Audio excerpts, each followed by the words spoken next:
pjnet.tv. It is 9:30 East Coast time, and according to all the evidence that we have, we are streaming on all these places, Facebook, Twitter, YouTube, and we are recording. Our chat room's waiting. JD is waiting. And we will switch to Studio 9. We will switch to Studio 9 after we count down.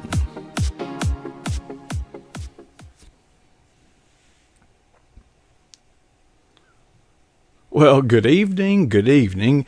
This is pjnet.tv, and tonight is Thursday. Thursday night is the night that we are here. If you're watching this and it's not Thursday night, it was broadcast live on Thursday night, and that is the night we reserve for J.D. Wininger to take us on a tour around the Cross W. And a lot of times that will start with his blog this week is entitled Double Trouble, and it can be found, one is more than enough, but sometimes you have doubles. So we'll just leave it at that. And JD, good to see you on a Thursday night. And I read with a great deal of interest Double Trouble at jdwininger.com because it was so delightful to hear you pay tribute to Star Heirs, who the namesake, so to speak, of those two furry little creatures behind me here. Yeah, that's Emma and Rose there on the screen behind you, Coach. Emma's on the left and Rose is on the right. How do you know? And quite honestly, without their ear tag, you don't know the difference. They're as identical a set of twins as I've ever seen. They're just something special indeed. Well, identical twin is kind of rare among humans. Yeah, it is. With cows, it's estimated. Of course, I'm sure Mr. Ben will correct me if my data is wrong, but what I read is twin calves the occurrence is 0.5%, so less than 1%, and it's 1 in 200 births you'll see twins. Some 85% of the time, though, you'll see both a male and a female born together. In fact, we had a set of twins born after Emma and Rose here that were male and female, and that's the preponderance of bovine twins. To get twin heifers was just a rare treat indeed, and it really came as a surprise, Coach, because I don't preg check my cows.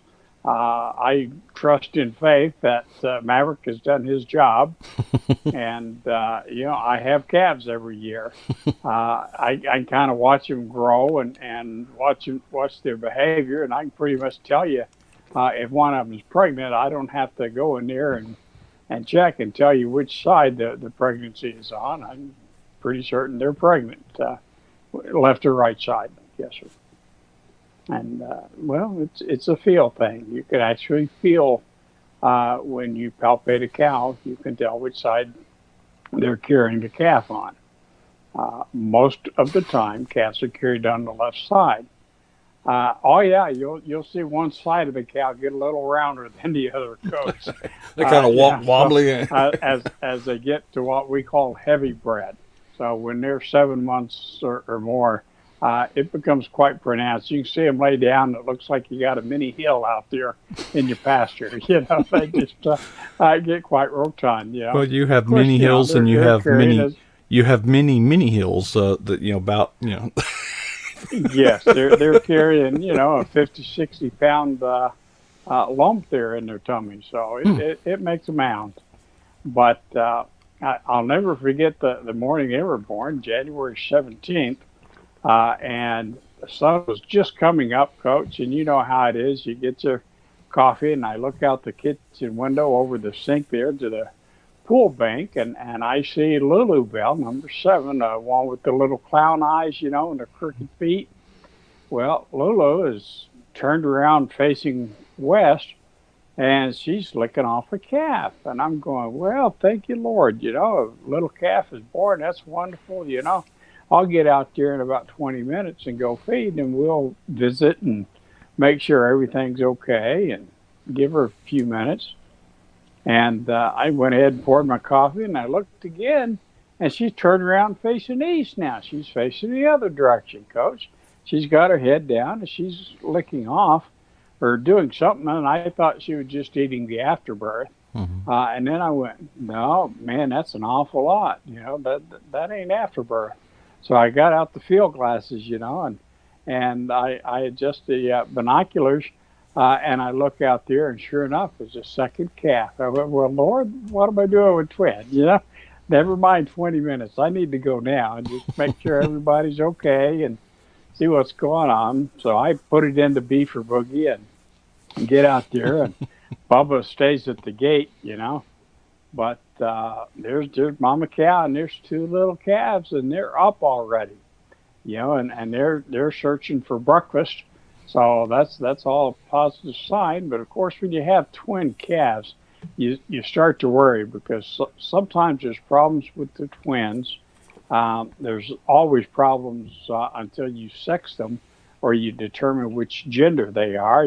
God made a male and female, but when you have twin calves, if you've got one male and one female, what normally happens is something goes astray inside the womb, and the female is almost always infertile, and they call that being a free martin. Mm-hmm. So, if the female can't breed, and one of my readers asked me this morning, what's it mean to call a free martin, Mr. JD? And I said, well, if a female cow can't breed and can't produce offspring, and a female cow won't gain weight nearly as well, won't muscle, won't have as good a quality of beef and things, then you have a decision to make. And that decision, unfortunately, is, do I eliminate or destroy the free martin, or do I just raise it as a beef cow? Problem is right now the market prices are so bad for cattle that unless it costs me more to raise it for a beef cow and things than I could get for it at the market, because you can't really sell it. Yes, they sell bottle calves, but I'd never do that to a calf. But, they do that with dairy calves for the most part. Because they need mamas to produce milk for the dairy, right? Mm-hmm. So they'll sell these week-old, day-old calves and things. But no, I'm not going to bottle calf it. That's one way to call it. The other way is simply to destroy it, and I pray that folks do that as humanely as possible. But it just comes down to economics. If it costs you more to raise it than the value it has when it's raised at 12 months, 18 months, then you have to do the right thing for the whole ranch sometimes. But in any case, I sexed these two, and they were both female, and I went, oh, my goodness, two heifers, now what do I do? And I said, well, let's just watch Mama, and she tells me. So throughout the day, she did pretty good. She took them over and got off to herself. And they both followed her, and I went, this is good. She remembers she's got two so far. Later in the day, she didn't. She went up to the front pasture, and one of them went with her, and the other one was still sleeping, and she just forgot about it.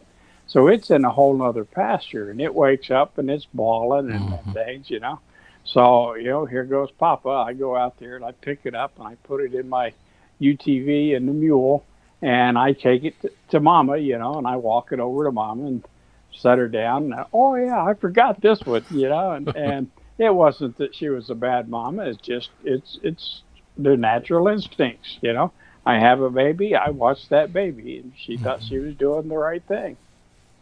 That happened a few times, but after a while, she would start to get after the other little calf. And that's when you started noticing the personality differences and things in the calves. One of them always sticks close to Mama and follows her pretty much everywhere, and the other one likes to get off on her own, play with the boys and bull and run around and hightail it all over the pasture and things. So it's funny to see how different they are, but they sleep together, they eat together, and nobody separates them unless they separate themselves. If little Ben, Benino, I call him, named him after my buddy Ben there in the chat room. If he tries to get in between them because he's close in age, oh no, they'll just butt him right out of the way. And nope, this is our portion of the trough. You got to go, Ben. Same thing with Homer and things. So it's funny to see how similar they are and yet how different they are. But they are definitely double trouble for sure, Coach. But it's just it's hilarious. Of course, that decision. I go back to that, Coach. I watched them for a couple of weeks. Will Mama be able to feed both of them? Will they get enough nourishment to be able to sustain them and grow? And she's making plenty of milk, and they're doing great. And they're 3 months old now, and everything is just going wonderfully. And some say, well, take one of them off at 3 months so Mama has a chance to breed back. And I'm going, no, how can I be unfair to that one? And pull it off. Yes, they're eating some solid food and things now, but they still need that nourishment, and they need that socialization. They need that time with the herd bonding, and things. Yeah, exactly. So I'm not about to wean them at 3 months, Coach. It just ain't right in my mind. So that's kind of where this went. But one evening I went out to do night checks, and there the two little calves were, and they were just starting to bed down and settle for the night. And of course, they stick right close to one another, at night. And I'm watching them, and I started thinking, Lord, have I done the right things by, choosing to keep them together, keep them on Lulu, and all these things, And I get mad at myself. Well, JD, why are you being so double-minded, you old poot, And God kind of reminded me of James chapter 1, and talks about being a double-minded man, And it's kind of funny because, we start the day out. We don't think that we're going to be that, right? We start the day out. We get all prayed up in the morning. We're ready to go, and I love my God time like 3:30, 4 a.m. till about 6, and then the computer comes on, and I'll do emails and check anti-social media and do the different things that I need to do, and then start the day. By 7:15, I'm usually headed out the door to go feed. But but as soon as the world starts, if you will, the world wakes up, then you start getting inundated with phone calls and instant messages and emails, and you catch this news blurb that pops up on anti-social media or something, and you go, oh my goodness, and the world just starts eating away at you, just pecking away at your spiritual armor, as I like to put it. And it'll wear you down sometimes, Coach. It really does. But we have to guard against that double-mindedness, and it happens to all of us, Coach. And we start out, but we never mean to slip into just becoming the worldly self that we are. I mean, that's our human nature. It's the way we were born and created, Coach. But Satan just takes great delight in derailing us from our walk in faith. And that's really what double-mindedness is. You can't have one foot in heaven and one foot in the world. If you do, you're going to be unbalanced and you're going to fall. So you have to realize, sometimes you're going to falter, and sometimes you're going to have those worldly moments, as I like to call them. But when they happen, and they do happen, recognize them. Give yourself a little grace, ask, confess and repent, and move on with life. Because if you don't, you'll sit there and Satan will get up on your shoulder. I think I mentioned this in the blog. He'll get up and tell you, "You suck. You're a lousy Christian. You're never going to make it." You can't live up to this. Yeah. Exactly. Yeah, you can't be perfect. And wait a minute, Sparky. God doesn't tell me I have to be perfect. He tells me He'll make me perfect upon my glorification. So back off, Jack. I ain't got time for this. And that works sometimes, and other days not so much, Coach. I'll get my grump on, and Miss Diane will go hide in the corner somewhere. And I ain't dealing with this today, And it happens. It happens, Coach. But just being able to deal with that, and the thing is when those things happen, Coach, and they will happen. Satan is telling you how bad you are and how lousy and you're not able to live up to the righteous standard that Christ has set. And, God tells you it's okay. He said your mistake was thinking that you could develop all those characteristics of Christ in yourself. And He said, you're right. You can't, right? But I will if you'll allow me to. And if I look back at my life and I think, who was JD 30 years ago? Who was JD 50 years ago? And I look at where's JD today? Well, I ain't where I'd like to be, Coach. I'd always like to be a little farther down that faith road, if you know what I'm saying. But I'm sure a lot better than I was. It kind of reminds me of one of my favorite bumper stickers. I got two favorites, Coach. The first one says, I may be slow, but I'm ahead of you. Yeah. And of course, the other one, and Miss Diana, well, I got three, but I'll only tell you my second one said, I got a gun for my wife. And then below it said, good trade, huh? Yeah. So, poor Miss Diane, she's catching the business in tonight. But, Coach, that's, the twins made me think about double-mindedness and the trap that sets for us. And Satan sets that trap. And unfortunately, we walk into it in one way or another just about every day of our lives, don't we? Yeah. As you were telling that story, I was thinking, I'm not one to spend a lot of time looking in the rearview mirror. There's a good reason for that. But as of late, with some of the frustrations of, tearing down the old fence, putting up a new one, tearing down the old barn, putting up a new one, the landscapers, contractors, basically, dealing with people. And you see all this time go by, and you see all this money go by. And I reminded myself, and I reminded my wife today, yes, there's still much to do, but I literally got in my phone and said, look back. Look at how far we've come. And I think it does do good. I don't want to dwell there. I don't want to live there.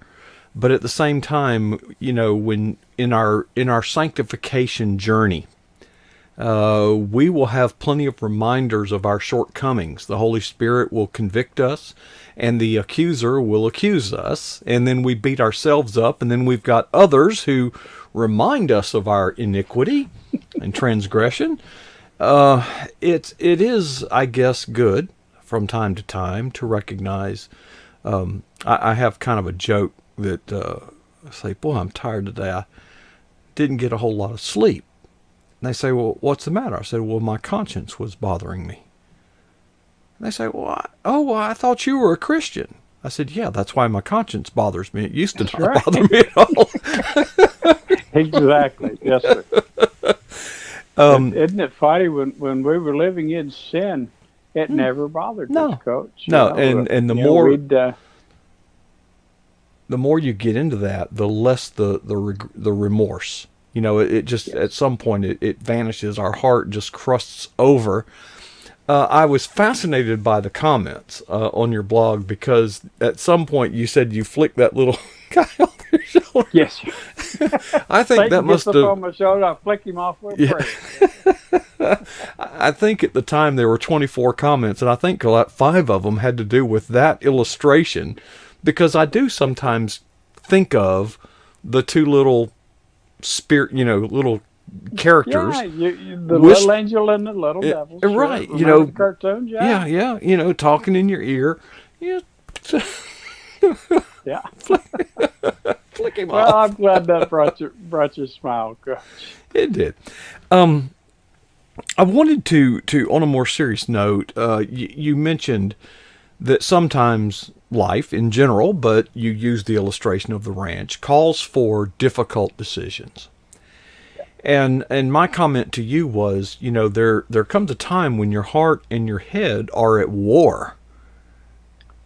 At war, okay? Because you're running a ranch, okay? You're running a business. And here we have these two cute little calves, but both of them are an economic liability, right? Yeah, yeah. But you decided to keep them. Is that your heart overruling your head? Is that how do you reconcile that?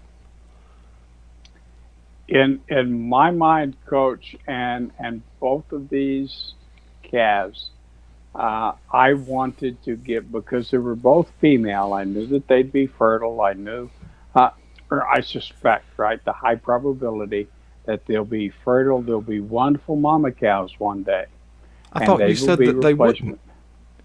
Oh no, they will be. They won't when one is male, one's a bull, and one's a Oh, female. Well, that bull and the that changed. heifer Okay, born as twins. The heifer will be infertile almost all the okay, time. okay. Yeah, I think it's a little over 90% of the time. Bull is usually okay, but there's some issues there, and it's because they're sharing the same genes and things, Coach, while Right. they're in the womb.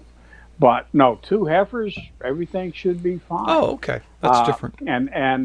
So I wanted to, yes, I could pull one off at 3 months. I could pull one off this week and put her in the feedlot or put her out with the steers or something, And oh, she'd whine and cry and things, but she wouldn't develop.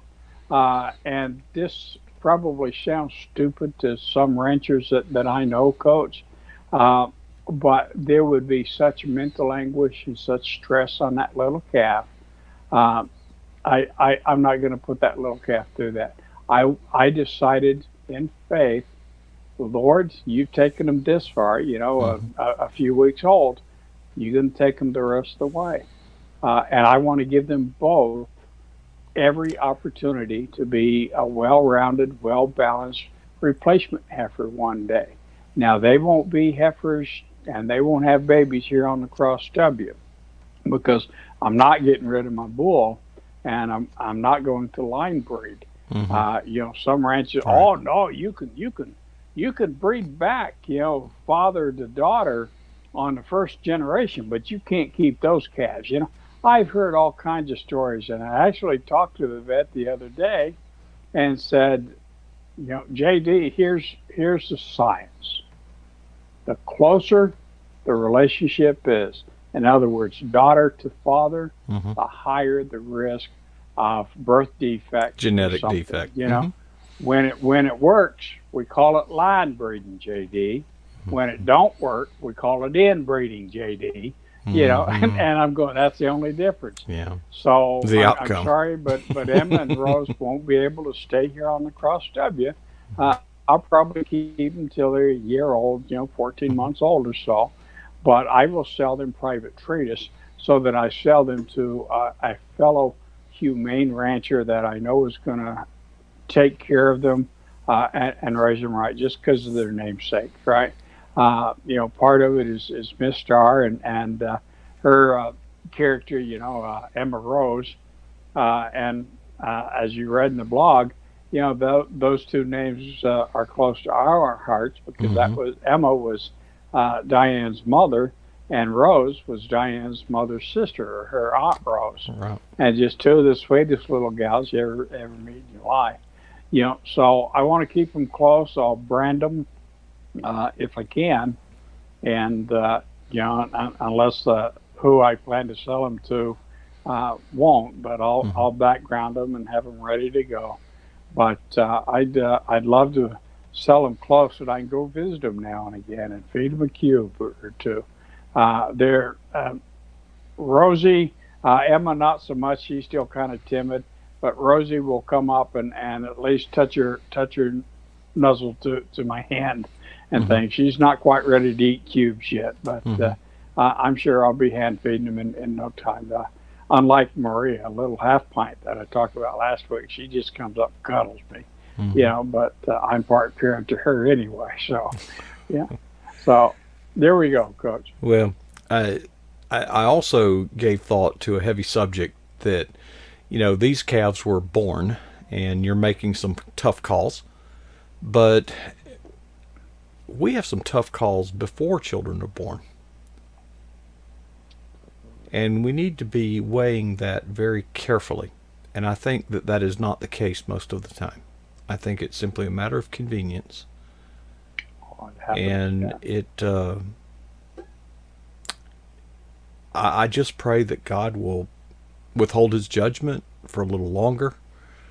But I couldn't help but be thoughtful of mothers carrying a child, making some tough decisions. And the people that we are against are very skilled in not only their profession but their social engineering, their persuasion techniques, and we have a culture that doesn't truly value human No, life sir. until it's born, and then all of a sudden it's like everything just changed, and that seems odd to me. But the thought did cross It my mind, does, JD. Coach.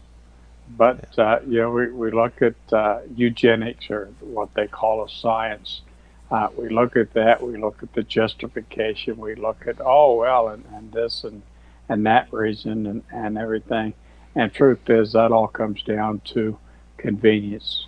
You know, Hmm. and if you make the time to do what it takes to create a baby, and that's a miraculous gift from God in itself, and then you take the time to raise that child and do it right. Miss Catherine, in her blog this week, and that's what I love about Catherine's blog. She just such truths, Hmm. that she speaks. But it really is. It's not the school's place, and I hope I don't step on one of her future posts. But it's not the school's place to raise our children. But it seems that's happening more and more because parents have abdicated that right, just like the Hmm. church has abdicated the moral authority and things, Hmm. Coach, as far as I'm concerned. But I digress. I'm getting into another future blog post here. So, but yeah, I see these things happening, and it just breaks my heart, Coach. I think of my friend, or our friend Cecil Stokes. I think of Right. Shonda Neighbors. And I pray every day for the folks out there on the front lines that are fighting this terrible, terrible travesty.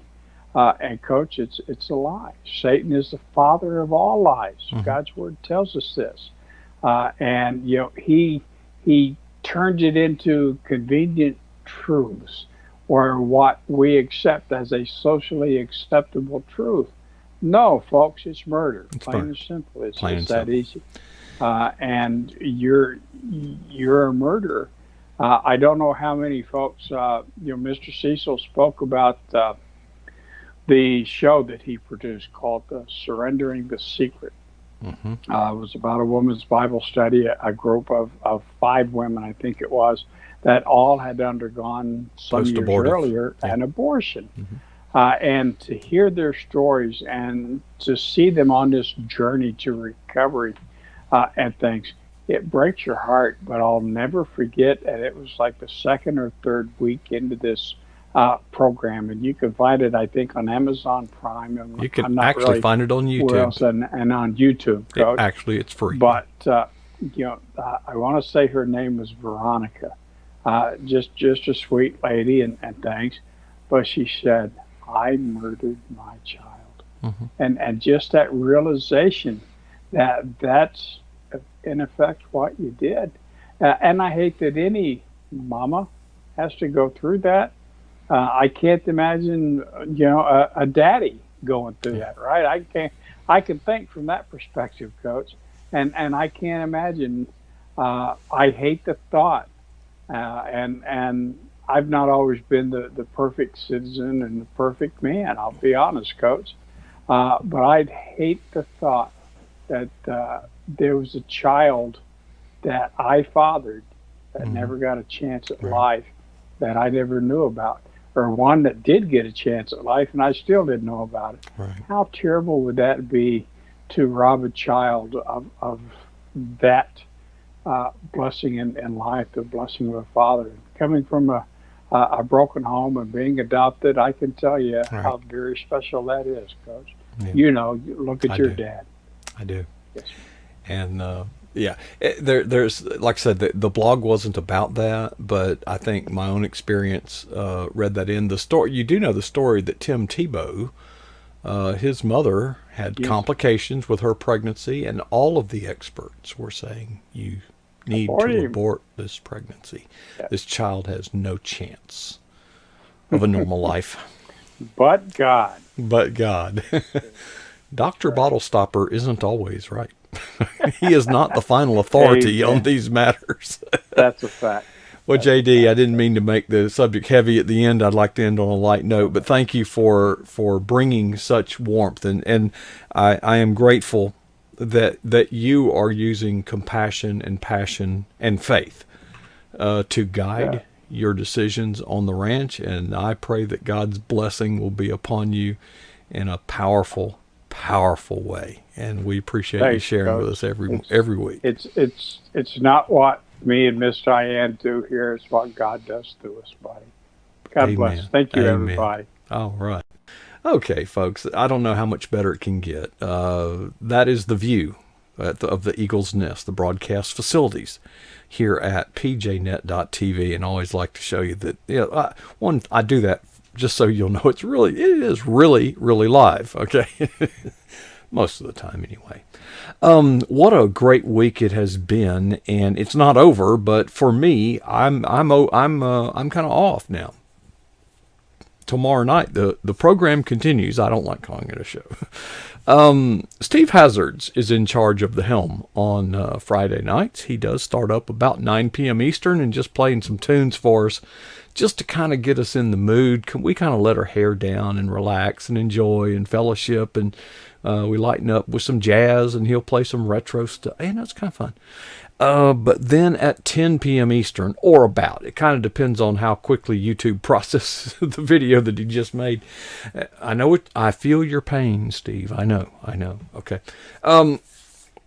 He uncorks my perspective and comment, and about 10 o'clock, boy, you'll see everybody start logging into the chat room. It's very popular, and he will give you the week in review from a biblical point of view, and he will bring it home with his little sermon that it ain't as little as it used to be, but he'll bring it home. And I appreciate Steve giving me the night off week after week. And I do hope, I don't know if I'll have it tomorrow, but you'll have to trust me for the time being. Progress is being made on the 3D animation. My hope is that on Friday night, while we're just that I'll have a little 5 to 10 minute pre-recorded, hey, here's the progress we've made. Here you can see, one, so that you can kind of go along and participate, and I can share the joy, the pure fun, the challenge.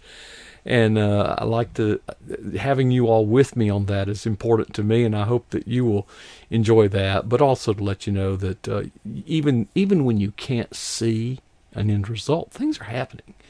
And I'm learning, and it's tough because there's so many detours. You get so immersed in the possibilities. You start out doing something simple. I made an easel, a book easel. And I was like, well, I can make this easel into an airplane and I can fly it. And then you get all, anyway. So, folks, that'll wrap it up for me this week. It's been a wonderful week. So many wonderful guests, so many great chat conversations, and the fellowship that we enjoy there. It's truly the best kept secret on the internet. And I appreciate each and every one of you that take the time to come feed at the trough of the blessings that flow from pjnet.tv. And I will sign off by asking you to ask yourself 2 questions. You just heard sometimes you got to make some tough calls. That takes courage. 2 questions. What is the boldest thing that you've ever done for Jesus Christ? That's the first one. The second one is, well, when was that? How long ago? I certainly hope that none of us will ever be satisfied with either answer.